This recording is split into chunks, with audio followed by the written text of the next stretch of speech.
In the final days of the American Civil War, the Mississippi River became a corridor of movement unlike anything it had seen before.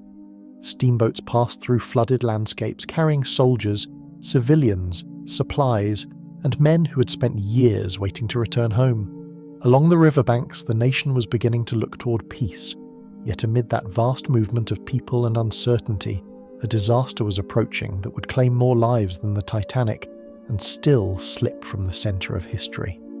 As you follow the river north through the spring of 1865, the story leads through prison camps, military contracts, overcrowded decks, conflicting records, and a catastrophe that unfolded in darkness. The evidence is extensive, the death toll was staggering, and the consequences reached across the country. Yet the deeper the investigation goes, the more difficult another question becomes to answer. How did one of the deadliest maritime disasters in American history become a tragedy that so few people remember? A river filled with survivors. Along the Mississippi River in the final days of the American Civil War, the landscape carried a strange stillness that did not belong to peace, as if the country itself was uncertain whether the fighting had truly ended or was only holding its breath between ruptures. Towns that had spent years watching troop movements and river traffic tied to war logistics now saw something different moving through the same corridors. Exhausted men in Union blue, many of them barely able to walk, drifting south from prison camps that had held them since battles long concluded elsewhere. The river, wide and indifferent, became the path of return, and yet for those travelling upon it, every mile northward felt less like escape and more like a test of whether survival had already been spent before the journey had even begun. Word had spread quickly after the collapse of the Confederacy that imprisoned Union soldiers were finally being released from places whose names had already begun to carry a kind of grim permanence in wartime memory, including Andersonville in Georgia and Cahaba in Alabama, where overcrowding, disease and starvation had defined daily existence more than any formal structure of captivity. When those gates finally opened, there was no ceremony that matched the scale of what had been endured, only disorganised movement toward the nearest rail lines, roads and river ports, where the Union Army attempted to gather the broken remnants of regiments scattered across the South. Many of these men had not seen home in years, and some had arrived at liberation so weakened that they required assistance simply to remain upright, their bodies reflecting a conflict that had consumed far more than territory. Memphis and Vicksburg became critical nodes in this sudden reversal of movement, where military transport, civilian steamboats, and government arrangements intersected in a logistical strain that was never designed to handle such concentrated desperation. The Mississippi River, long used as a commercial artery before the war, now carried the added burden of returning thousands of former prisoners northward, a task complicated by destroyed infrastructure, uneven supply chains, and the urgency of men who had already waited too long. The atmosphere along the riverbanks was not celebratory in any conventional sense, but instead marked by exhaustion and urgency, as if the end of war had not produced relief so much as a different kind of chaos that still demanded movement without pause. It was in this environment that steamboats became more than commercial vessels, transforming into improvised instruments of repatriation under federal arrangements that prioritised speed over comfort and often overlooked the physical limits of both ship and passenger. The Mississippi steamboat network, already notorious for competition and risk under normal conditions, now found itself pressed into service for thousands of men who had no financial means, no alternative routes, and no strength left to delay their journey. Each available vessel became an opportunity, and each opportunity carried the quiet tension of whether it was truly fit for the role it had been assigned. Among these vessels was a sidewheel steamboat named the Sultana, constructed in 1863 in Cincinnati, originally designed for the lower river trade where passenger and cargo transport required efficiency rather than military-scale endurance. Under normal circumstances, its capacity was listed at a few hundred passengers, and its structure reflected the engineering standards of commercial river travel rather than mass wartime evacuation. Like many steamboats of its era, it relied on boilers whose maintenance and operation demanded careful attention, especially under variable river conditions, where currents, debris, and fluctuating water levels could alter performance in unpredictable ways.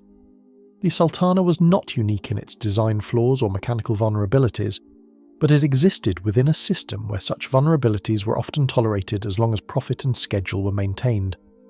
By April 1865, ownership of the vessel had passed into the hands of Captain J. Cass Mason, a figure known in river trade circles for aggressive business decisions and a willingness to operate under conditions that others might have considered questionable.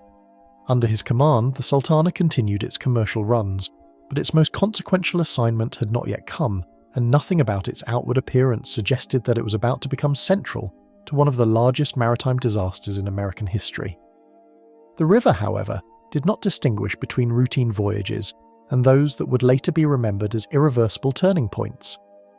At Vicksburg, where Union prisoners were being processed for transport north, military authorities faced the problem of moving thousands of men quickly while balancing contractual obligations with steamboat operators eager to secure government compensation. The federal arrangement that allowed private vessels to transport former prisoners included payment per soldier carried, a structure that, under pressure, created incentives that did not always align with safety considerations. As reports circulated that the Sultana would be among the ships eligible for such transport, the decision was made within a system already stretched thin by the sudden end of war and the logistical demands of demobilization. When former prisoners of war began arriving at the river landing, the scene reflected both relief and disorientation, as men who had survived the years of confinement now found themselves waiting for transport on vessels that appeared increasingly inadequate for the numbers being assigned to them. Many had come directly from rail transfers that originated at Confederate prison sites, their clothing reduced to rags, their bodies marked by malnutrition and illness that would not immediately resolve upon liberation. Yet the urgency to move north remained constant, and the Mississippi continued to carry them forward, regardless of condition or comfort. The Sultana, when it arrived to take on passengers, was not greeted as a symbol of danger or uncertainty, but rather as another available means of leaving a region that most of its passengers associated with suffering. For those waiting along the docks, the priority was not the vessel's design or maintenance history, but simply the possibility of movement after years of enforced stillness. The river landing at Vicksburg became a place where exhaustion met expectation, where men who had endured the worst of captivity now placed their remaining hope in the structures that promised passage home. As boarding began, the scale of human concentration aboard the Sultana would soon surpass anything intended by its original construction, but in that moment, it still appeared to many as just another crowded steamboat navigating the familiar waters of the Mississippi. The river itself offered no warning, continuing its steady course past towns, plantations, and war-scarred banks that had witnessed years of conflict without retaining memory in any human sense. For the passengers, the journey northward represented the first true movement toward home they had experienced in years, even if the conditions under which that movement occurred were already beginning to exceed the limits of what the vessel could safely sustain. What unfolded along the Mississippi in those days was not yet understood as the beginning of disaster, but rather as the final stage of a mass return that the war had delayed for too long, carried forward by a river that had already seen too much to distinguish between relief and risk. A steamboat that never should have carried them. As the narrative of returning prisoners continued to unfold along the Mississippi River, attention inevitably shifted away from the movement of men and toward the vessels that made such movement possible, as if the machinery of transport itself had begun to matter as much as the lives passing through it. Beneath the visible rhythm of commerce and war recovery, there existed a quieter layer of pressure where engineering limits, business demands, and operational necessity overlapped without clear boundaries, creating conditions that rarely appeared unstable on the surface but often carried hidden strain beneath every voyage. In this space between routine travel and extraordinary demand, certain steamboats became more than tools of transport, existing instead as temporary solutions to problems that were growing faster than the systems designed to contain them. Within the broader commercial corridors of the Mississippi River system, steamboat operations evolved into a relentless competition where speed, capacity, and reliability were constantly measured against the invisible strain placed upon aging machinery. Operators navigated not only the river's physical challenges, but also the economic realities of a trade where delays could mean financial loss, and where efficiency often dictated survival in the marketplace. Vessels were expected to maintain schedules despite fluctuating river conditions, mechanical wear, and the constant pressure of competing companies attempting to secure the same routes and passengers. Over time, This environment normalized a level of operational risk that remained largely invisible to those outside the industry, even as it quietly shaped every decision made on deck and in the engine rooms below. Constructed in 1863 in Cincinnati, the steamboat known as the Sultana entered service during a period when river transport demanded both efficiency and compromise, shaped more by commercial expectation than by long-term structural resilience. Designed as a sidewheel steamer for passenger and freight service along the lower Mississippi, it represented a familiar class of vessel built for versatility rather than endurance under extreme strain. Its profile fit the standard expectations of mid-19th century river travel, yet like many ships of its kind, its operational future depended less on design intention and more on how it would be maintained, loaded, and pushed through the unpredictable demands of river commerce. In ordinary service, it functioned as one among many, indistinguishable in purpose from dozens of similar vessels navigating the same waters. Beneath the visible structure of paddle wheel and timber framing lay a boiler system that represented both the technological core of river navigation and one of its most persistent points of mechanical vulnerability. These boilers, essential for generating the steam that powered movement against strong river currents, required consistent maintenance and careful management to remain within safe operational limits. Yet the realities of commercial scheduling often placed pressure on crews to sustain performance even when conditions were less than ideal, creating an environment where incremental wear could accumulate without immediate consequence. It was within these hidden mechanical systems that much of a steamboat's true condition was determined, far from the attention of passengers who experienced only the surface stability of travel. Economic arrangements governing passenger transport on the Mississippi created conditions where increased occupancy translated directly into greater financial return, subtly encouraging operational decisions that pushed vessels closer to their designed limits. Revenue structures rewarded volume, and in a competitive environment, the ability to carry more passengers could determine whether a voyage was profitable or merely routine. This dynamic did not exist in isolation, but functioned as part of a broader commercial culture where expansion of capacity was often treated as an advantage rather than a warning. Over time, this logic became embedded within the operational expectations of river transport, shaping how vessels were prepared, loaded, and justified in terms of their usefulness. Following the conclusion of the Civil War, federal requirements for rapid troop and prisoner movement introduced an additional layer of demand onto already strained river transport networks, intensifying pressure on privately operated vessels. The sudden transition from wartime mobilization to demobilization created logistical challenges that extended far beyond military planning, requiring coordination with civilian operators who now found themselves incorporated into government transportation needs. Contracts were established to move large numbers of former soldiers and prisoners northward, often with urgency that left limited room for extended scheduling or gradual distribution across available ships. In this environment, availability often outweighed ideal suitability, and vessels were selected based on immediate necessity rather than long-term safety considerations. By the time the Sultana became positioned within this expanding logistical system, its role was no longer defined solely by commercial trade, but by its availability within a rapidly tightening framework of government transport needs. The distinction between private enterprise and federal necessity began to blur as steamboats were drawn into assignments that carried both financial incentive and operational pressure. Within this shifting landscape, the Sultana existed not as an exceptional vessel, but as one among many whose capacity to participate in these arrangements depended on timing, opportunity, and the demands placed upon river ports overwhelmed by returning movement. Its presence within the system was less a matter of selection than of circumstance shaped by scarcity and urgency. As operational options narrowed across multiple river ports, decisions regarding vessel assignment began to reflect necessity rather than preference, reshaping how certain ships were selected without fully accounting for the conditions they carried within them. The logistical strain created by mass troop movements meant that available vessels were frequently evaluated under compressed timelines, where the urgency of transport reduced the space for detailed inspection or long-term consideration. In such conditions, suitability was increasingly defined by presence rather than capacity, and vessels already in motion within the river network became more likely candidates for assignments regardless of their underlying limitations. Amid these overlapping pressures, commercial urgency and government demand began to converge around the same fragile vessel, setting in motion a chain of decisions that would soon draw the Sultana into consequences it was never built to withstand. The race for government money. Beneath the visible movement of returning soldiers and river transport, an unseen administrative framework began shaping outcomes long before any vessel reached a dock, operating through written directives that rarely appeared in public view.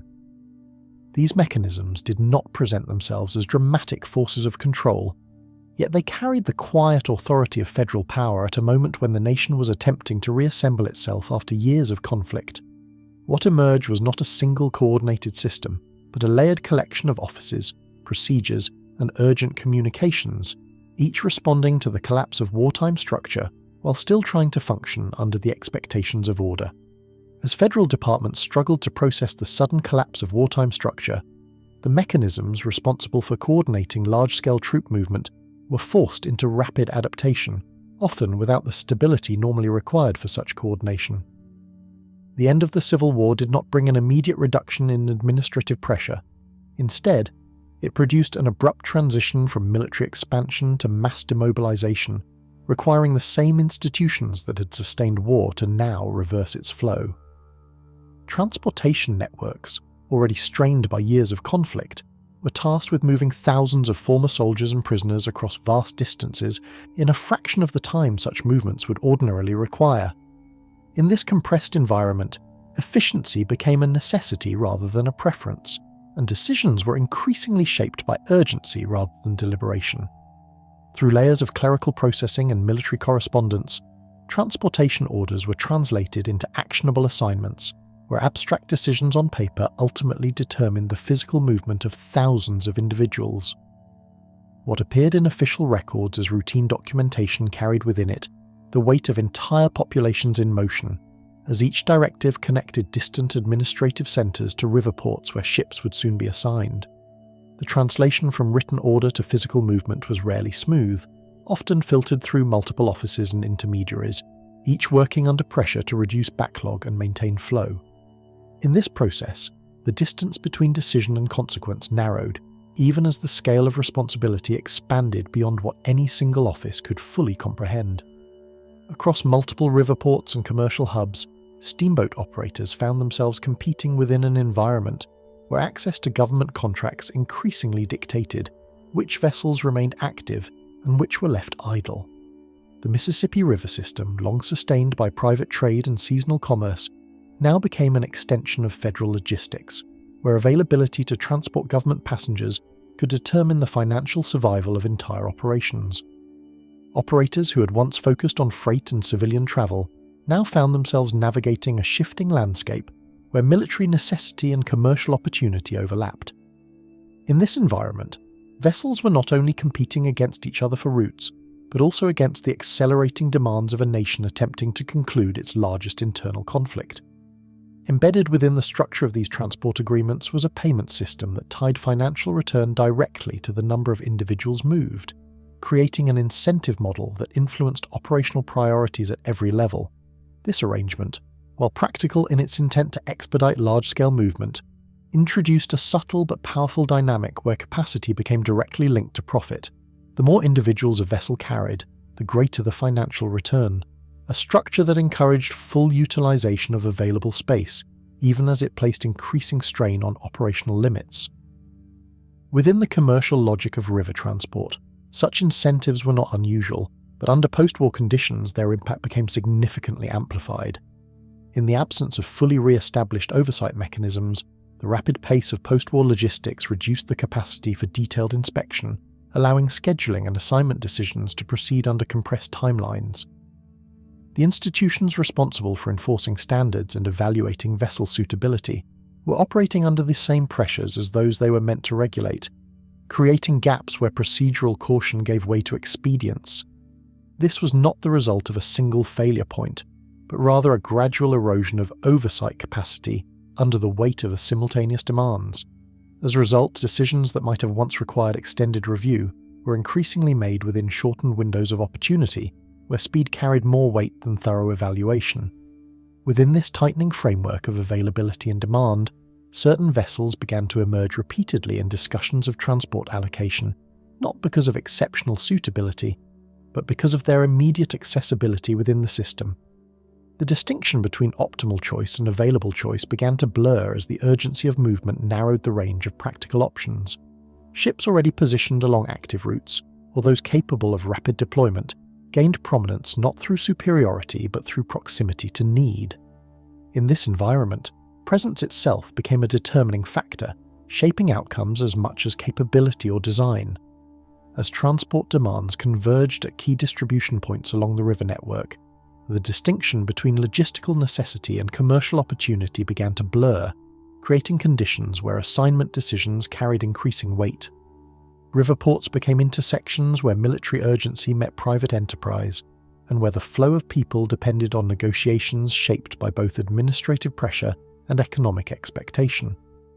What unfolded in these spaces was not always visible in formal records, but it manifested in the growing intensity with which vessels were scheduled, assigned, and prepared for immediate departure. The river system, already operating at the edge of capacity, began to reflect the strain of competing imperatives converging on the same limited resources. Under the combined pressure of administrative urgency and financial incentive, selection processes accelerated toward a point where vessel assignments were determined less by ideal conditions than by immediate availability, drawing every available resource toward the same narrowing corridor of movement, boarding the floating powder keg. Along the crowded river landing at Vicksburg, movement gathered in uneven surges that did not yet form a clear pattern, as arriving groups of former prisoners were guided into spaces that offered no indication of how long they would remain there. The landing itself functioned less like an organized transfer point and more like a temporary compression of human movement, where directions were issued in fragments and carried out under conditions that left little room for structure. What should have been a controlled process of embarkation instead unfolded in layers of overlapping activity, shaped by exhaustion, urgency, and the simple fact that thousands of men were now converging on a single point along the river. Across the gathered ranks of recently released Union prisoners, physical exhaustion had become a defining condition rather than an exception, with weakened bodies and prolonged deprivation shaping how each individual responded to even minor demands of movement or waiting. Many had only recently emerged from Confederate prison camps, where confinement had stretched across months and in some cases years, leaving behind conditions of malnutrition and illness that did not disappear upon release. The journey northward had already taken a toll before any river transport was arranged, and what remained was a population moving not with strength, but with persistence shaped by necessity rather than recovery. Even in moments of stillness along the dock, there was a sense that rest itself had become uncertain, as if the act of waiting carried its own form of strain. Within the confined boundaries of the docking area, spatial order began to dissolve under the weight of continuous arrivals, as pathways intended for organised boarding were gradually consumed by overlapping lines of human presence. The structure of the landing zone, normally sufficient for routine commercial activity, was now absorbed into a scale of movement it had not been designed to accommodate. Corridors narrowed not through design but through accumulation, as groups formed, shifted, and reformed in response to instructions that changed as quickly as they were issued. The result was not immediate chaos, but a slow erosion of spacing that reduced clarity without ever fully eliminating control.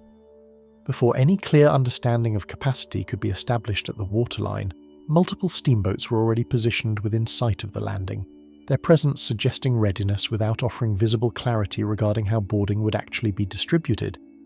Each vessel represented a potential route northward, yet none immediately communicated how many passengers it could safely or realistically carry under the conditions unfolding at the dock. From a distance, the boats appeared stable and functional, their structures familiar within the river system, but their suitability for the scale of human transfer being attempted was not visually apparent. The uncertainty did not stem from a lack of vessels, but from the absence of clear alignment between demand and capacity, at the point where expectations of transport met the reality of available space. Distinctions between safe loading and assumed capacity became increasingly difficult to maintain, as decisions were made under conditions that left little room for precise verification. The urgency of movement reduced the opportunity for careful assessment, and what might have once required deliberate calculation was now shaped by immediate necessity. Within this compressed decision-making environment, assumptions about capacity often replaced confirmed measurements, allowing practical expedience to guide actions that would normally require stricter evaluation. The boundary between what was possible and what was advisable began to blur in subtle but significant ways. As the process of boarding accelerated, the boundary between orderly embarkation and continuous influx began to weaken, with individuals moving aboard in waves that reflected urgency more than structured assignment. The movement was not uniform, nor entirely chaotic, but it carried an increasing density that made distinctions between organised boarding and spontaneous flow difficult to maintain. Groups advanced as space opened, then compressed again as more individuals arrived, creating a rhythm that was shaped by availability rather than planning. The vessel began to receive passengers in a pattern that reflected pressure from below rather than control from above. On the decks of the vessel as boarding continued, available space gradually transformed into tightly compressed human occupancy, where movement became restricted not by instruction, but by the simple limitation of physical room. Areas that would normally allow passage or temporary gathering began to lose definition as bodies filled gaps between structural features of the ship. The distinction between standing space and occupied space diminished, replaced by continuous presence that left little margin for adjustment. What had once been functional deck space increasingly became static, defined by density rather than design. From several vantage points along the riverbank and adjacent vessels, observers recorded impressions of mounting overcrowding that stood out not through formal measurement, but through the increasingly visible reduction of open space aboard the steamboat.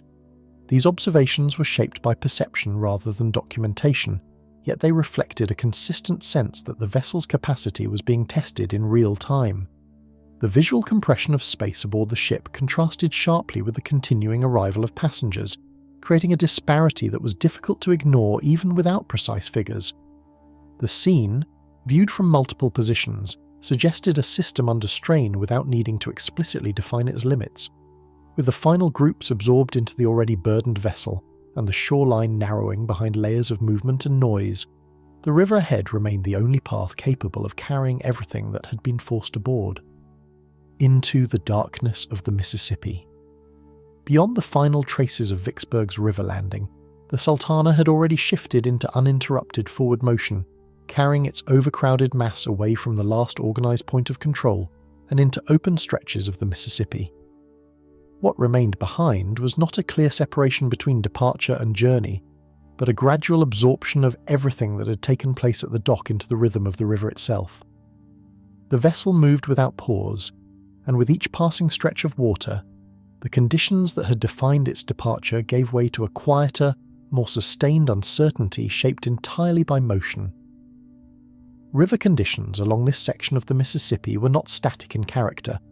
The seasonal water levels and shifting currents introduced variations in flow that altered the behaviour of navigation in subtle but persistent ways. The river, already known for its changing channels and unpredictable movement, presented a surface that could appear calm while concealing internal force patterns capable of affecting even large vessels over time. These variations were not immediately dramatic, yet they created an environment where stability could never be assumed for long, especially under the added influence of heavy occupancy and continuous travel. In this context, movement itself became a negotiation between vessel and water rather than a simple act of progression. Deep within the vessel's operational core, mechanical systems continued to function under sustained load, where the strain of propulsion under extreme occupancy did not manifest as a single failure point, but as continuous resistance to efficiency. The boilers and related systems worked within the limits of their design, converting fuel and water into motion that now supported far greater weight than typical service conditions. While no immediate collapse occurred, the persistence of strain introduced a level of operational tension that remained constant rather than episodic, shaping performance in ways that were felt through rhythm, vibration, and output rather than visible malfunction. The system continued to function, but under conditions that required sustained effort at every stage of operation. For many aboard, the experience of travel began to take on the appearance of conclusion rather than transition, as the psychological distance between survival and home began to outweigh the physical distance still remaining. These passengers, many of whom had endured extended imprisonment during the Civil War, now found themselves in a state where motion itself represented relief. Even if the conditions of that motion were far from comfortable, the expectation of return shaped perception more strongly than the immediate environment, allowing hardship to be interpreted as temporary rather than structural. In this way, the journey northward became less about the river itself and more about what the river symbolized after years of confinement and separation. Measured progress along the river gradually lost its purely geographic meaning, replaced instead by a perception shaped by endurance, where each hour of travel marked a shift in expectation rather than simply a reduction in distance. The passage of time aboard the steamboat became more significant than the physical markers of location, as attention shifted from external reference points to internal anticipation of arrival. This change in perception altered how movement was understood, transforming the river into a continuous corridor of waiting rather than a series of defined locations. Distance remained real, but its emotional weight diminished in comparison to the growing expectation of completion. Environmental forces interacting with the vessel introduced fluctuations in stability that were not immediately distinguishable from normal river conditions, even though their cumulative effect contributed to an increasingly uneven passage. Variations in current, subtle changes in water behavior, and the interaction between load and flow created conditions that influenced movement in ways that were difficult to isolate individually. While none of these factors alone defined the journey, their combined presence contributed to a state in which smooth progression required constant adjustment. The river and the vessel operated in continuous interaction, each influencing the other without clear dominance. On board the steamboat, small irregularities in movement and response began to register in ways that suggested changing internal conditions, though such signs remained subtle enough to be interpreted as routine variations in river travel.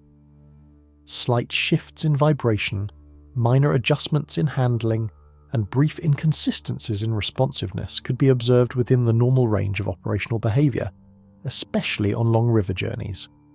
These variations did not immediately suggest failure, but they existed within a broader context where sustained strain was already present.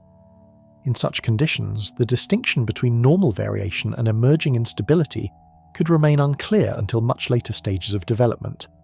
Inside the confined social space of the steamboat, emotional states among passengers shifted gradually from exhaustion toward quiet anticipation, shaped by the belief that the most difficult part of their journey had already been left behind.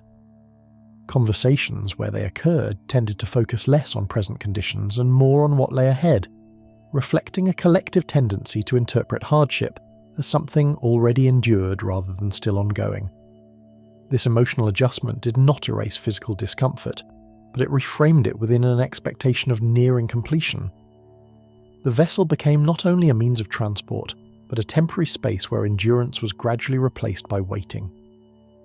Deeper into the Mississippi's widening darkness, steady forward movement began to lose its sense of control, carrying the vessel through conditions that increasingly felt close to an unseen breaking point: the explosion that lit the river.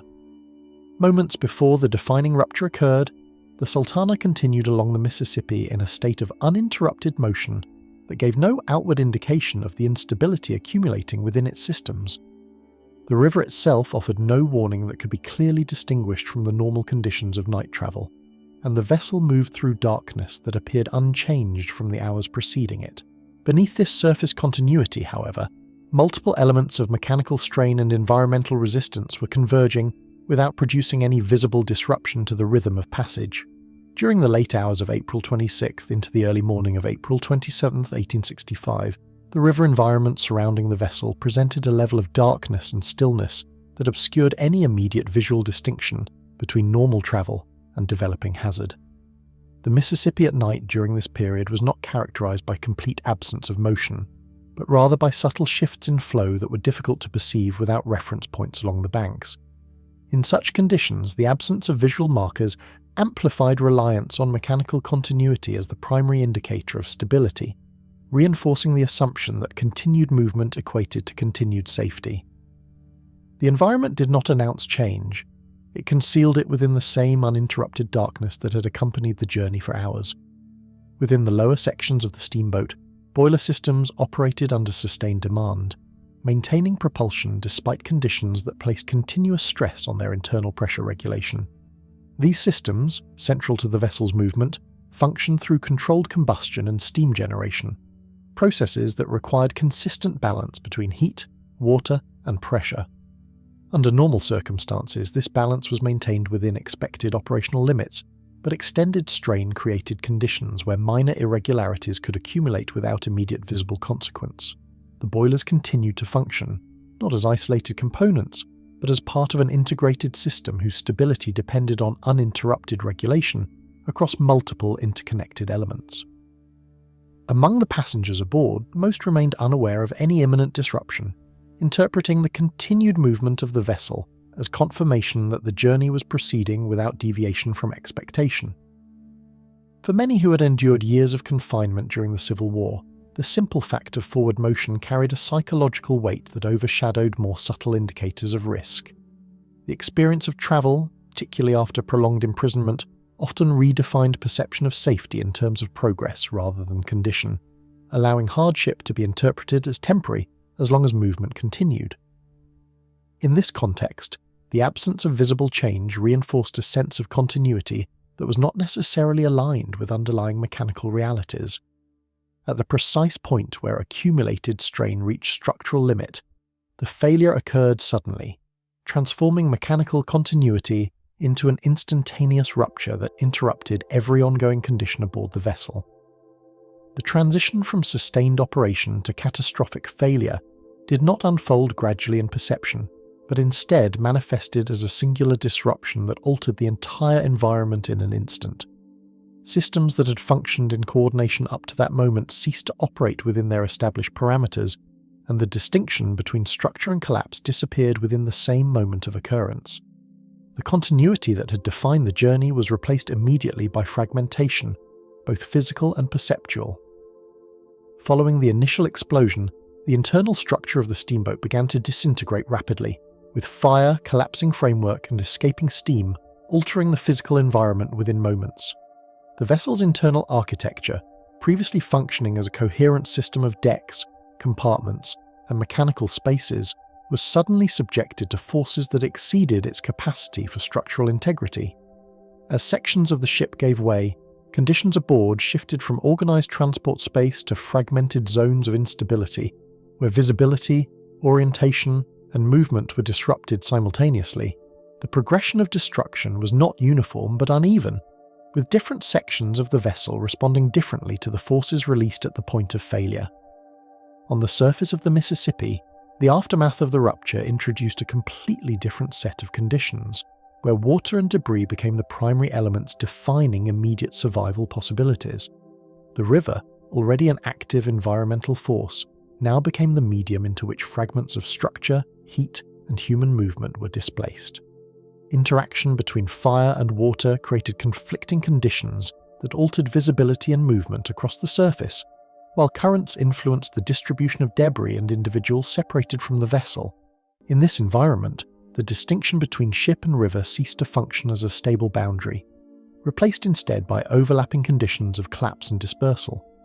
From fragmented and limited survivor perspectives, the unfolding sequence of events was perceived in incomplete intervals, shaped by darkness, shock, and rapidly changing surroundings that prevented full comprehension of the disaster in real time. Observations were not formed as continuous accounts, but as isolated impressions, often separated by gaps in awareness caused by impact, disorientation, or environmental obstruction. These partial perspectives, when later reconstructed, revealed inconsistencies not as contradictions, but as reflections of the extreme conditions under which they were formed. The event itself, in its immediate aftermath, existed not as a single coherent experience, but as a collection of disrupted viewpoints occurring simultaneously under conditions of extreme uncertainty. What followed the collapse of structure and continuity was not clarity, but a widening field of uncertainty where survival itself became the only remaining point of reference against the darkness that had overtaken the river. A night with no escape. In the aftermath of the explosion, what lingered was not silence in any complete sense, but a fractured stillness where the absence of structure became more defining than any visible form of destruction. The river did not settle into calm, nor did it continue with the same indifferent rhythm it had carried before the rupture. Instead, it held a disturbed continuity, where fragments of motion persisted without direction or coherence. Darkness remained complete enough to obscure distance, yet broken enough by intermittent firelight and reflection to reveal irregular shapes moving across the surface and within the scattered remains of what had once been a functioning vessel. In this environment, the concept of orientation lost its usual meaning, replaced by an unstable awareness shaped entirely by proximity and sound. Surrounding the remnants of the vessel, the Mississippi no longer functioned as a route of travel, but as an unstable environment filled with drifting debris, shifting currents, and disoriented movement without direction. Sections of wood, fragments of structure, and indistinct materials moved independently of any recognizable pattern, carried by forces that no longer aligned with the former shape of the steamboat. The river current, already complex in its natural state, now interacted with these irregular objects in unpredictable ways, altering their movement from moment to moment. Within this altered surface, distinction between vessel, wreckage, and environment ceased to be clear, leaving only motion without reference points. Within the immediate aftermath, human awareness became inconsistent and fragmented, with perception narrowing to isolated moments that rarely connected into a continuous understanding of what had occurred. Some experienced only flashes of light and impact without retaining sequence, while others registered sound, temperature, or movement as disconnected impressions rather than parts of a coherent event. The shock of sudden rupture disrupted the ability to form stable memory in real time, leaving gaps that would later be filled only through reconstruction and testimony. In such conditions, survival was not yet a structured process, but a sequence of reactive moments governed by instinct rather than comprehension. From scattered survivor accounts recorded later, the experience emerges not as a single narrative, but as overlapping fragments shaped by incomplete memory, environmental obstruction, and extreme sensory disruption. These accounts often converge on general impressions rather than precise sequences, describing fire, darkness, water, and collapse without consistent agreement on order or duration. The inconsistencies do not diminish their value, but instead reflect the conditions under which they were formed, where clarity was physically and psychologically constrained. What remains is a composite understanding built from partial perspectives, each contributing only a limited view of a much larger and unstable reality. Inside the broken remains of the steamboat, survival was defined by proximity to unstable structures that no longer functioned as intended spaces, but as irregular zones of temporary protection. Sections of deck, partially intact framework, and uneven surfaces became unintended points of refuge, not because they offered safety in any complete sense, but because they provided separation from open water or direct exposure. Movement within these spaces required constant adjustment, as shifting debris and collapsing sections altered the environment without warning. The vessel, once organized by design and function, had become a fragmented terrain where survival depended on immediate positioning rather than planned action. Beyond the immediate wreckage, individuals who had been separated from the vessel entered the river itself, where movement was no longer directed by intention, but governed entirely by current and chance. The Mississippi, unaffected in its fundamental force by the disaster occurring within it, carried individuals and debris in patterns that reflected hydraulic conditions rather than human need or awareness. Those in the water were subjected to alternating forces of buoyancy, pull, and drift, with orientation often lost almost immediately upon entry. In this space, survival depended less on strength alone than on unpredictable alignment with floating objects, shallow currents, or chance proximity to other survivors. At a distance from the initial blast site, responding vessels and nearby observers began to register the scale of the incident in stages, as awareness developed gradually rather than instantaneously. Initial recognition was limited by darkness and uncertainty, with firelight and sound providing only a partial indication of the event's magnitude. As vessels approached, the extent of disruption became clearer, revealing a broader field of debris and scattered movement across the water. The response, while rapid in intent, unfolded under conditions where visibility and comprehension were both limited, delaying full understanding of the disaster's scope. Through the accumulation of scattered reports and partial recoveries, the magnitude of loss began to take shape indirectly, defined less by numbers than by the absence of continuity among those who'd been present moments before. Survivors were encountered in uneven intervals, often separated by distance and circumstance, each carrying only fragments of what had occurred in their immediate surroundings. The absence of complete records in the immediate aftermath meant that understanding developed gradually, assembled from multiple incomplete sources rather than a single authoritative account. Over time, these fragments formed the basis for reconstructing not only the sequence of events, but the scale of disruption that had unfolded across the river. Only through the gradual assembly of fragmented accounts and recovered traces did attention begin to shift from immediate survival toward the wider realization that understanding would now depend entirely on absence rather than presence. Counting the dead. No complete roster ever emerged that could reliably account for every individual believed to have been aboard at the moment of departure, and this absence of a definitive list became the starting point for nearly every later attempt to determine the true scale of the Sultana disaster. What should have been a relatively straightforward accounting of passengers was instead fragmented from the outset, shaped by wartime administrative strain, rushed embarkation procedures, and the reliance on multiple overlapping transport arrangements that were never fully unified under a single verified manifest. In practice, the idea of a single authoritative count began to dissolve almost immediately, replaced by competing documents that reflected partial snapshots rather than a complete record of presence. The result was not simply missing information, but a structural inability to confirm how many individuals were ever formally documented in the same place at the same time. Part of the difficulty stemmed from the unusual composition of the passenger population itself.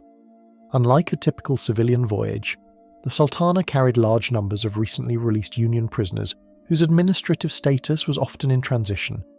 Some had only recently been transferred from prison camps into military custody, while others were moving through a system focused primarily on returning men home rather than creating permanent transportation records.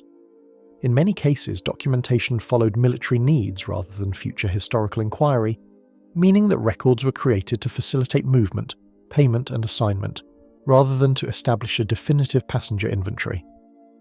What later generations sought as complete manifest had never been the primary objective of the record-keeping process that existed at the time. The challenge was further complicated by the fact that many prisoners arrived from different camps and routes before converging within the same transportation network.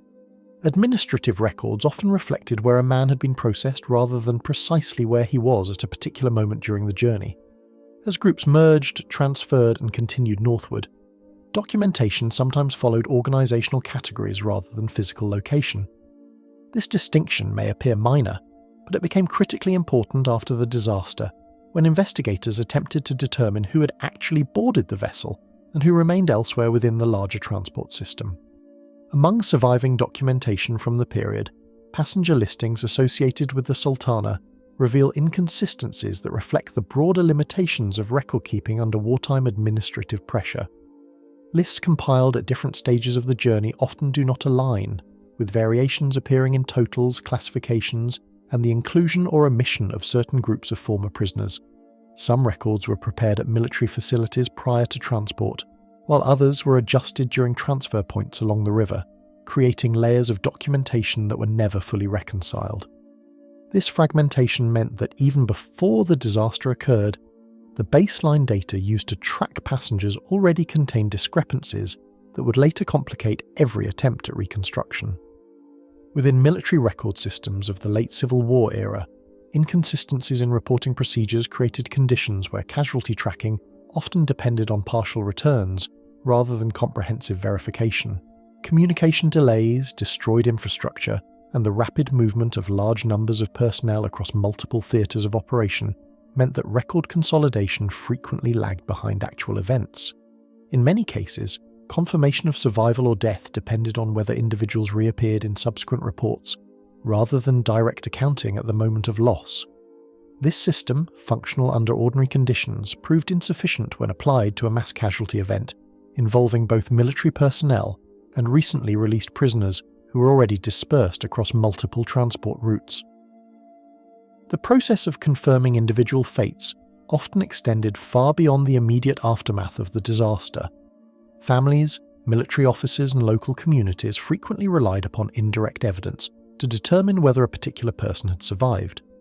In some instances, the absence of future military records was interpreted as evidence of death, while in others, men initially believed lost later appeared in distant locations after lengthy delays in communication. Such cases complicated efforts to establish definitive casualty lists because the line between confirmed loss and temporary uncertainty was not always clear during the weeks and months that followed the explosion. For historians examining these records generations later, the problem is not merely one of missing documents, but of interpreting silence within the archive. A name that disappears from one set of records may indicate death, administrative error, delayed reporting, or the existence of documentation that has not survived. Each possibility requires separate consideration, transforming what appears to be a numerical question into a broader investigation of how historical absence should be understood and measured. Early attempts to estimate the number of lives lost produced widely varying figures, as reports were compiled from incomplete survivor accounts, fragmented records, and secondary observations rather than centralized confirmation. Some estimates emerged from military correspondence, others from newspaper reporting, and still others from later historical compilations that attempted to reconcile conflicting data sets. The absence of a unified verification process meant that each new figure reflected not a correction of the previous one, but an interpretation based on limited and often non-overlapping sources. As a result, the reported death toll shifted over time, not because the scale of the disaster changed, but because the evidentiary foundation remained unstable. Along sections of the Mississippi where recovery efforts took place, environmental conditions complicated the identification and accounting of those who had been lost, leaving many cases without definitive resolution. The river's strong currents, shifting banks, and seasonal fluctuations influenced the movement and eventual location of remains and debris, dispersing evidence across a wide and unpredictable area. Recovery efforts were further constrained by limited resources and the sheer geographic scale of the affected stretch of waterway. In many instances, identification depended on partial physical evidence or personal effects, while others could not be confirmed at all, leaving gaps that would never be fully closed. Recovery efforts also varied significantly depending on location. Communities situated near sections of the river where survivors came ashore often focused first on immediate humanitarian needs, including medical care, shelter, and the treatment of burn victims.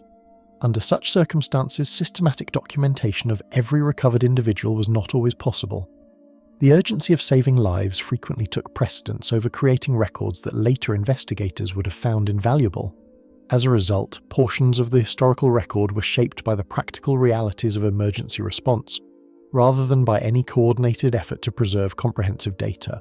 This imbalance between rescue and documentation contributed to a recurring problem within later analyses.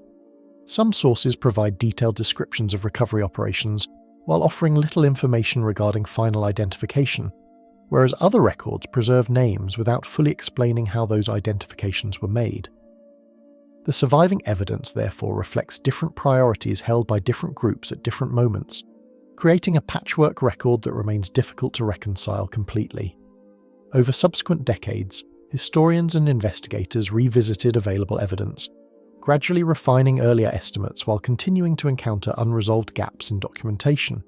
Each new analysis tended to reduce or adjust previous figures, but never eliminated uncertainty entirely, as the foundational issue of incomplete records persisted regardless of methodological improvements.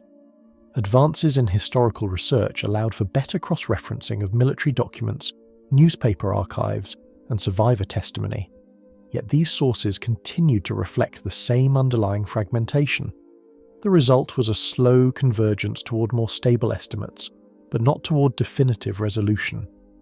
When placed in comparative context with later maritime disasters, particularly the sinking of the Titanic, the scale of uncertainty surrounding the Sultana's death toll gains additional historical significance.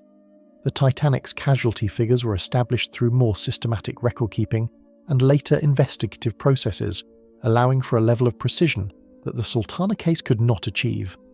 By contrast, the Sultana's numbers remain inherently variable, shaped not only by the scale of loss but by the absence of a complete evidentiary baseline from the outset. This contrast does not diminish the magnitude of either disaster, but highlights the differences in historical documentation frameworks across eras. Through continued examination of fragmented sources, the disaster remains defined less by a precise number than by the enduring inability of historical records to converge on a single definitive count. What persists is not agreement, but a bounded range of estimates that reflect both the seriousness of the event and the limits of 19th century record-keeping under extreme conditions. In this sense, the Sultana disaster exists in historical memory not as a fixed statistic, but as a case study in the fragility of archival certainty when confronted with large-scale, rapidly unfolding catastrophe. As the record itself becomes increasingly defined by its omissions rather than its confirmations, attention inevitably shifts toward the broader question of how such a scale of loss could fade so deeply into the margins of national memory. How America looked away. Elsewhere across the country, public attention was already being drawn toward events so large and immediate that another catastrophe, no matter how severe, struggled to secure a lasting place within the national conversation. The uncertainty surrounding the true number of lives lost aboard the Sultana only deepened this strange historical problem. Most disasters become fixed in memory because their scale forces recognition, yet in this case one of the deadliest maritime tragedies in American history emerged at a moment when the nation was looking almost entirely in another direction.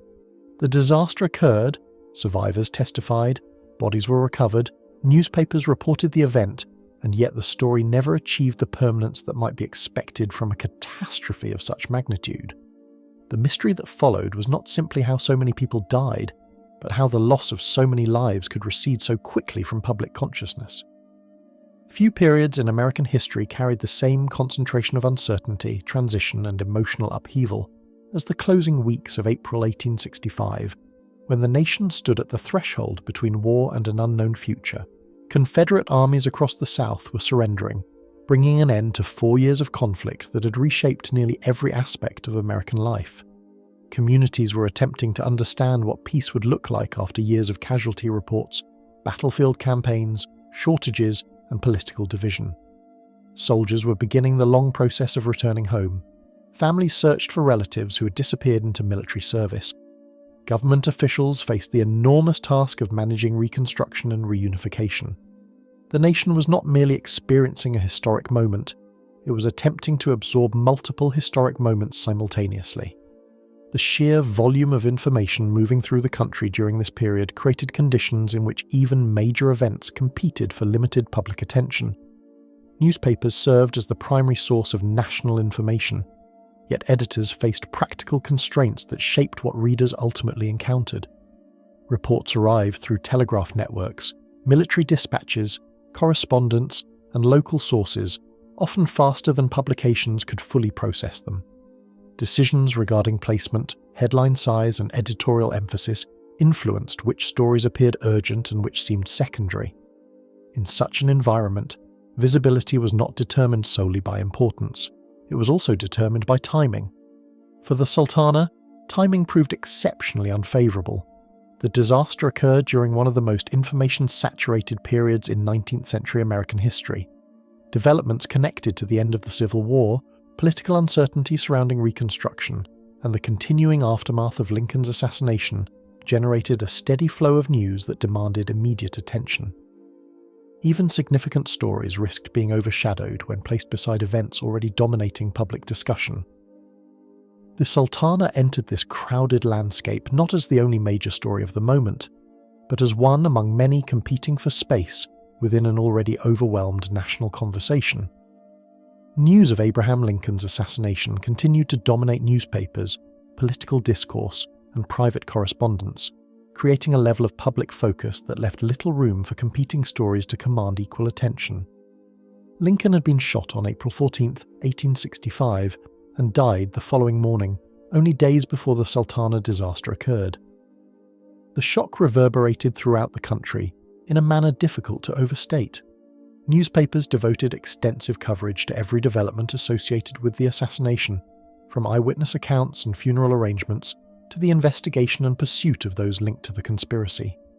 Public mourning ceremonies drew enormous crowds. Editorials reflected uncertainty about the future of the nation without the leader who had guided it through the Civil War. For many Americans, Lincoln's death became the defining event of the period, consuming public attention with a force that overshadowed nearly everything else. Beneath headlines devoted to mourning ceremonies, funeral processions, and the pursuit of those connected to the assassination, reports concerning the Sultana often appeared with far less prominence, despite the extraordinary scale of the disaster. Coverage certainly existed, and newspapers across the country reported the explosion and its aftermath. But the story entered an already crowded national information landscape. Editors faced limited space and a constant flow of developments tied to the end of the war and the assassination crisis. In many publications, stories connected to Lincoln remained the primary focus for weeks. The result was not complete silence regarding the Sultana, but a reduction in visibility at the precise moment when widespread public attention might otherwise have elevated the disaster into a defining national event. Historical memory is often shaped not only by what is reported, but by what dominates the reporting around it. Unlike many events that remained fixed in public memory through association with nationally recognised figures, the majority of those lost aboard the Sultana were ordinary soldiers whose names carried little influence beyond their families and local communities. Many had recently survived Confederate prison camps and had endured conditions that were among the harshest experiences of the Civil War. Their journey aboard the steamboat represented a long-awaited return to civilian life, yet their stories rarely possessed the public visibility necessary to sustain national attention over time. There were no prominent political leaders aboard, no celebrated generals whose deaths would command repeated coverage, and no single individual whose identity could become a symbol for the tragedy. The victims existed largely as a collective group, making the disaster easier to absorb statistically than personally. In historical memory, individual stories often become anchors for remembrance, and the Sultana lacked the kind of nationally recognised figures that frequently keep tragedies in public consciousness. This distinction between individual and collective memory has attracted considerable attention from historians studying how societies remember tragedy. Large numbers alone do not guarantee lasting recognition. In many cases, public memory becomes attached to identifiable people, whose stories provide a human framework through which broader events can be understood. Individual biographies, personal correspondence, and recognisable public figures often serve as points of entry that allow later generations to connect emotionally with historical loss. The Sultana presented a different challenge. The victims came from numerous states, military units, and personal backgrounds, leaving no single narrative capable of representing the disaster as a whole. Their experiences were preserved across hundreds of separate family histories, rather than concentrated around a small number of nationally recognised individuals. This diffusion of memory did not lessen the significance of the tragedy, but it made the process of preserving a unified public narrative considerably more difficult.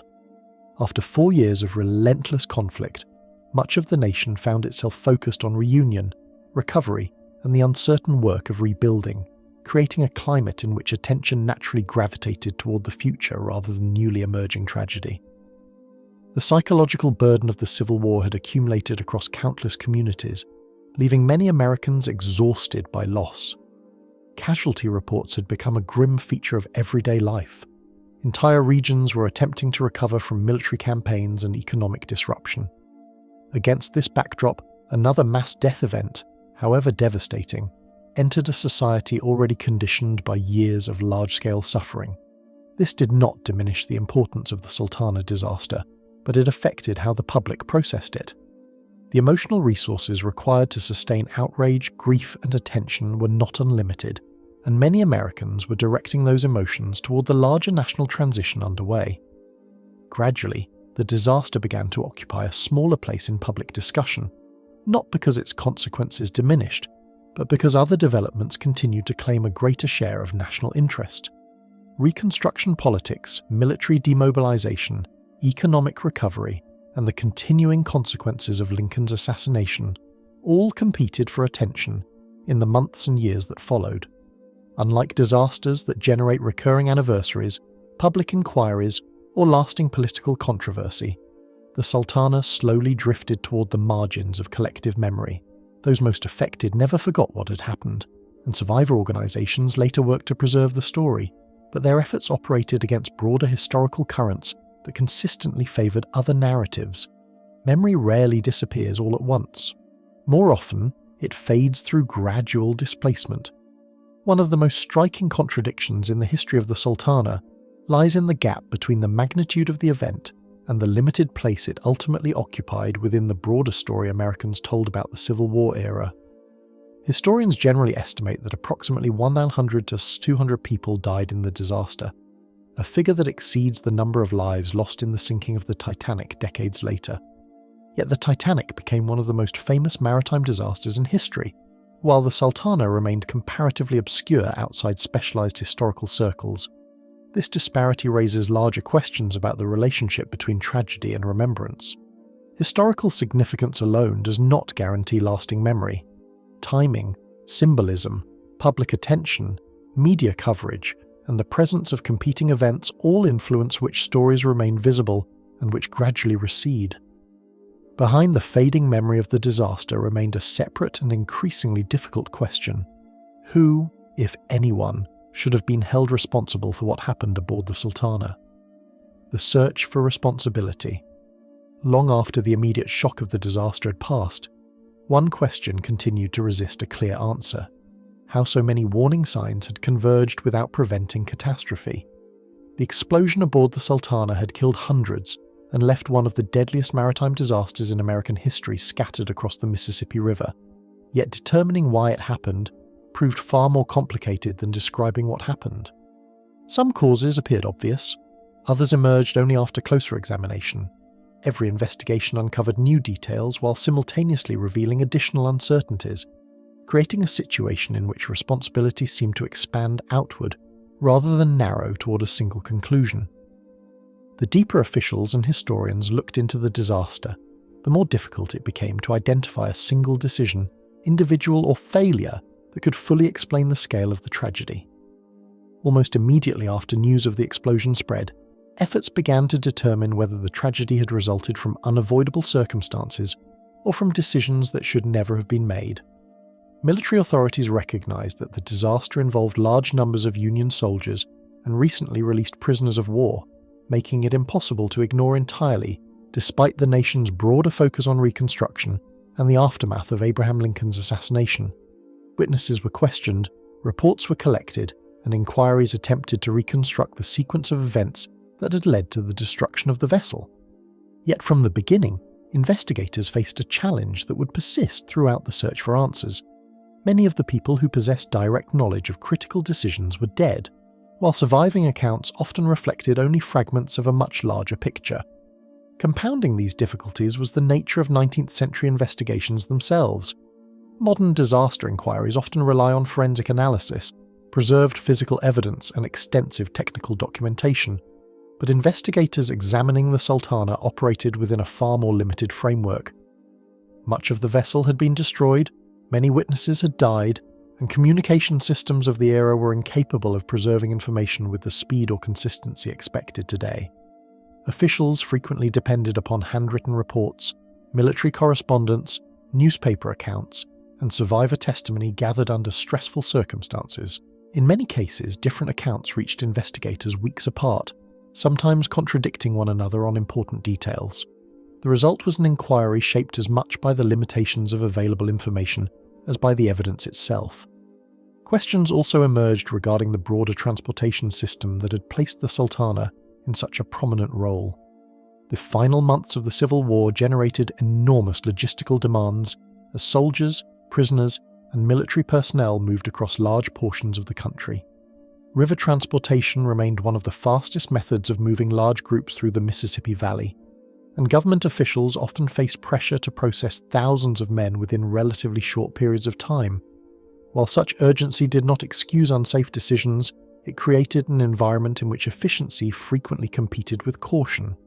Historians examining the disaster have noted that many of the choices made before the explosion occurred within a larger culture of wartime expediency, where immediate practical concerns often overshadowed longer-term risks. Central to many early investigations was the condition of the vessel's boilers, whose failure had transformed an overcrowded steamboat into one of the deadliest maritime disasters in American history. Prior to reaching Vicksburg, the Sultana had experienced problems with one of its boilers. Historical records indicate that repairs were made, but later debate focused on whether those repairs had been sufficient.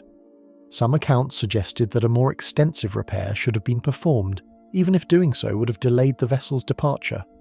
Others argued that the repairs completed at the time reflected common steamboat practices along the Mississippi. The controversy surrounding this decision became one of the most enduring aspects of the disaster, because it raised a troubling possibility. The catastrophe may not have resulted from a sudden and unforeseeable failure, but from a known problem that was addressed only partially. The debate surrounding the boilers was further complicated by the realities of steamboat travel along the Mississippi during the mid-19th century. River vessels operated in an industry where schedules, competition, and seasonal conditions frequently influenced maintenance decisions. Repairs that might have required lengthy delays were sometimes reduced to temporary solutions designed to keep a vessel moving until more extensive work could be performed later. Historians continue to disagree about whether the repairs made to the Sultana reflected negligence or common practice, but the discussion highlights a broader problem facing investigators, determining whether actions considered acceptable at the time should be judged differently in light of what followed. The distinction remains important because it affects whether the disaster is understood primarily as a failure of judgment or as a tragic consequence of accepted industry practices. Additional uncertainty arises from the fact that physical evidence capable of resolving these questions largely disappeared with the vessel itself. Unlike modern transportation disasters, where investigators can often examine wreckage in detail, the destruction of the Sultana left relatively little material evidence available for later analysis. Much of what historians know about the condition of the boilers comes from testimony, reports, and interpretations produced after the fact. This dependence upon documentary evidence has ensured that debates surrounding the vessel's mechanical condition remain active even after more than a century and a half of study. Far beyond questions of machinery, investigators were forced to confront the reality that the number of people aboard the Sultana had already pushed the vessel well beyond ordinary operating limits. The vessel had been designed to carry far fewer passengers than the number eventually packed onto its decks. Contemporary estimates suggest that more than 2,000 people were aboard when it departed Vicksburg, the overwhelming majority consisting of former Union prisoners eager to return home after surviving Confederate prison camps. Survivors later described crowded decks and limited space, conditions that had been visible before the vessel ever left the dock. Although overcrowding alone did not cause the explosion, it dramatically increased the number of casualties and intensified scrutiny of the decisions that allowed so many people to board. Questions quickly emerged regarding who approved these arrangements and whether anyone had objected to the numbers involved. Adding another layer of uncertainty were allegations that financial incentives may have influenced decisions surrounding the transportation of former prisoners of war. During the Civil War, the federal government paid transportation contractors based on the number of soldiers carried, creating a system in which larger passenger counts translated directly into greater revenue. Over time, accusations surfaced that corruption may have affected the assignment process that directed large numbers of former prisoners onto the Sultana. Some historical accounts alleged that military officers responsible for transport arrangements accepted financial inducements in exchange for favouring particular vessels. These allegations have remained controversial because definitive proof has proven difficult to establish, yet their persistence reflects broader concerns about the environment in which the decisions were made. Even where certainty is absent, the existence of such accusations demonstrates how many observers believed financial motivations may have contributed to the conditions that preceded the disaster. Responsibility became increasingly difficult to isolate once investigators began tracing the chain of decisions that connected military officials, steamboat operators, inspectors, and contractors. Each participant occupied a different position within a larger system, and each decision appeared linked to decisions made elsewhere. The vessel's owners had interests in maintaining profitable operations. Military officials faced pressure to move large numbers of former prisoners efficiently. Engineers and crew members were responsible for operating a vessel already carrying extraordinary numbers of passengers. Inspectors were expected to ensure safety standards were met. Viewed individually, none of these roles appeared capable of explaining the entire disaster. Viewed collectively, however, they formed an interconnected sequence in which small decisions accumulated into conditions of significant risk. The challenge was determining where ordinary judgment ended and negligence began. Despite inquiries, testimony, and decades of historical examination, no single explanation succeeded in eliminating every competing interpretation of what had gone wrong. Some observers emphasized the boilers, arguing that mechanical failure remained the central cause. Others focused on overcrowding, believing that the disaster's scale stemmed primarily from the decision to place so many people aboard a vessel already known to have experienced mechanical problems. Additional theories examined operational practices common to Mississippi steamboats, including the uneven distribution of water within boilers while navigating difficult river conditions. Historians have continued to debate the relative importance of these factors, not because evidence is entirely absent, but because the available evidence often supports multiple interpretations simultaneously. The result is a disaster that remains historically documented yet resistant to complete explanatory certainty. Many of the later attempts to interpret the disaster did not produce a single shared conclusion, but instead revealed how differently the same evidence could be understood depending on which part of the record was treated as most reliable. Engineering-focused assessments tended to prioritize mechanical failure as the central trigger, while administrative analyses placed greater weight on transport decisions made under wartime urgency, and logistical interpretations emphasized the pressures created by mass prisoner movement along a strained river system. Rather than narrowing over time, the discussion often expanded as new readings of existing documents introduced alternative explanations that coexisted without fully displacing one another. Even when investigators agreed on the sequence of events leading up to the explosion, they did not always agree on which conditions carried the decisive influence, leaving the question of responsibility distributed across interpretations rather than settled within them. In this way, the disaster remained anchored in documented fact while resisting a unified explanatory frame, not because evidence was lacking, but because the evidence itself pointed in multiple directions depending on how it was weighted. The disaster history, almost lost. Few historical disasters illustrate the fragility of public memory more clearly than the fate of the Sultana, whose story came surprisingly close to fading beyond recognition despite the magnitude of the loss. In the years after the catastrophe, the event existed in an unusual state of partial visibility, documented in records yet rarely sustained in the broader national narrative with the same persistence as other tragedies of the era. The river had long since returned to its ordinary rhythm. The wreckage had disappeared beneath shifting currents, and the immediate urgency of survival and recovery had given way to the slower processes of historical recording. What remained was not absence, but something more uncertain. Fragments of remembrance scattered across time, preserved unevenly, and carried forward without a unified structure to hold them together. The question that emerged over time was not whether the disaster had been recorded, but why its presence in collective memory remained so limited despite the scale of what had occurred. Among the men who survived the catastrophe, efforts to preserve personal accounts and collective remembrance continued long after the immediate aftermath had passed into history. Survivors carried with them memories shaped by fragmentation, loss, and the sudden disruption of what had once been a straightforward journey home after years of imprisonment during the Civil War. Some gave testimony in formal settings, while others shared their experiences in letters, reunions, and informal gatherings, where recollection became a way of reconstructing events that had unfolded too quickly and too violently to be fully absorbed at the time. These accounts did not always align perfectly, yet together they formed one of the earliest foundations for preserving the reality of what had taken place aboard the steamboat. Over time, these voices became essential not only as historical evidence, but as the primary means by which the disaster resisted complete disappearance. Many of these recollections survived under circumstances that offered no guarantee of long-term preservation.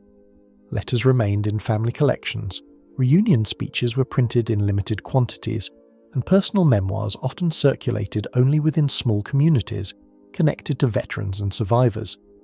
Unlike nationally recognized historical events that quickly attracted institutional attention, much of the early memory of the Sultana depended upon private efforts carried out by individuals who had little reason to believe future generations would study their experiences.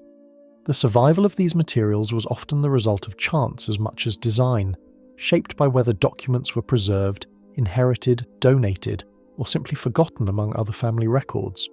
The passage of time introduced additional challenges. Personal papers could be damaged, discarded, or separated from the context necessary to understand their significance. Names that were immediately recognizable to contemporaries became increasingly obscure to later generations unfamiliar with the details of the disaster.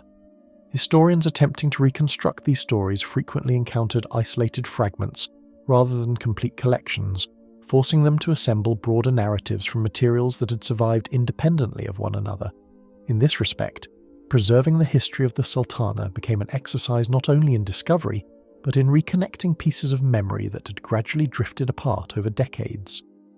Generations removed from the disaster itself eventually assumed the task of carrying forward a story they had never witnessed, but refused to let disappear. Family histories preserved fragments of the event, often passed down through oral tradition or private records that connected descendants to individuals whose lives had been abruptly ended or permanently altered. In some cases, local communities near the Mississippi maintained awareness of the tragedy through shared regional memory, even as national attention continued to shift elsewhere. The passage of time did not eliminate the story, but transformed its custodianship, transferring responsibility from those who experienced it directly to those who inherited it indirectly. This transition ensured that remembrance persisted, but also introduced new challenges, as distance from the original event made preservation increasingly dependent on interpretation rather than lived experience. Through decades of careful research, historians pieced together scattered evidence preserved within archives, military documents, newspapers, and survivor testimony. Each source contributed a partial view, often requiring careful comparison to reconcile inconsistencies in passenger lists, casualty estimates, and first-hand accounts. The process of reconstruction did not yield a single uninterrupted narrative, but rather a layered understanding built from overlapping fragments that had survived in different forms and contexts. Military records provided structural details of transport arrangements, while newspaper reports captured immediate public reaction and evolving interpretations of the disaster. Survivor accounts offered the most direct human perspective, yet even these reflected the limitations of memory under extreme conditions. Together, these materials formed a historical record that was substantial, yet still marked by gaps that could not be fully closed. Historical societies, local researchers, and archival institutions eventually played an increasingly important role in preventing those gaps from widening further. Throughout the 20th century, individuals with a particular interest in the disaster searched for overlooked documents, identified surviving accounts, and gathered materials that might otherwise have remained scattered across multiple states and collections. Their work rarely attracted widespread public attention, yet it provided an essential foundation for later scholarship. Without these efforts, many of the records now used to study the disaster might have remained inaccessible or disappeared entirely. This process reflects a broader reality of historical preservation. Events do not remain visible simply because they were important. They remain visible because people continue to organize, interpret, catalogue, and share the evidence associated with them. Archives require maintenance, documents require preservation, historical narratives require continual re-examination as new sources emerge and older assumptions are challenged. The continued existence of the Sultana story within the historical record owes much to generations of researchers whose work focused not on creating new history, but on preventing existing history from being lost. Scattered across different locations connected to the disaster, memorials and historical markers emerged as physical reminders of an event that had largely disappeared from broader public awareness. Some of these sites were established near burial grounds where unidentified or unclaimed remains were laid to rest, while others were placed in communities linked to survivors or recovery efforts along the Mississippi. These physical markers serve not only as commemorations of those who were lost, but also as anchors for a history that risked becoming increasingly abstract over time. Unlike disasters that are continuously reinforced through widespread cultural representation, the memory of the Sultana often relied on these localized points of remembrance to maintain its presence in the physical landscape. In this way, memory became geographically concentrated even as it remained nationally diffuse. Where some maritime disasters became embedded in literature, film, education, and popular culture, the Sultana followed a far quieter and less visible path. Its absence from widely circulated narratives was not the result of a single decision or deliberate omission, but rather the outcome of shifting historical attention shaped by competing events and evolving cultural priorities. The timing of the disaster in relation to the end of the Civil War and the assassination of Abraham Lincoln contributed to its reduced visibility during its earliest period of public reporting, and this initial displacement influenced how it was later incorporated into historical memory. Without sustained reinforcement through recurring cultural references, the story remained largely within specialized historical study and regional remembrance, rather than entering broader public consciousness. Remarkably, one of the deadliest maritime disasters in American history remains unfamiliar to many people, who would immediately recognize the names of far smaller tragedies. This disparity highlights the unpredictable nature of historical memory, in which significance alone does not guarantee recognition or permanence. The visibility of an event is shaped not only by its scale, but by the contexts in which it is remembered, retold, and represented across time. Some disasters are continuously reintroduced into public awareness through education and media, while others persist primarily through scholarly work and localized remembrance. The Sultana occupies the latter category, existing as a major historical event whose recognition has remained surprisingly limited outside dedicated study.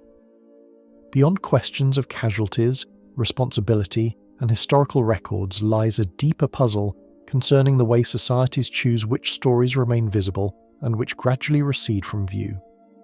The persistence or fading of memory is not governed solely by the importance of an event, but by a complex interaction of timing, cultural focus, documentation practices, and the presence of narratives that compete for attention within the same historical moment. In this sense, the story of the Sultana becomes not only a record of tragedy, but also a reflection on how historical awareness itself is shaped, sustained, or diminished over time. The disaster continues to exist within the archive, yet its place in public consciousness remains uneven, revealing as much about the nature of memory as it does about the event itself. More than a century after the Sultana vanished into the Mississippi, the disaster continues to challenge a simple assumption about history: that events of extraordinary scale are always the ones remembered most clearly.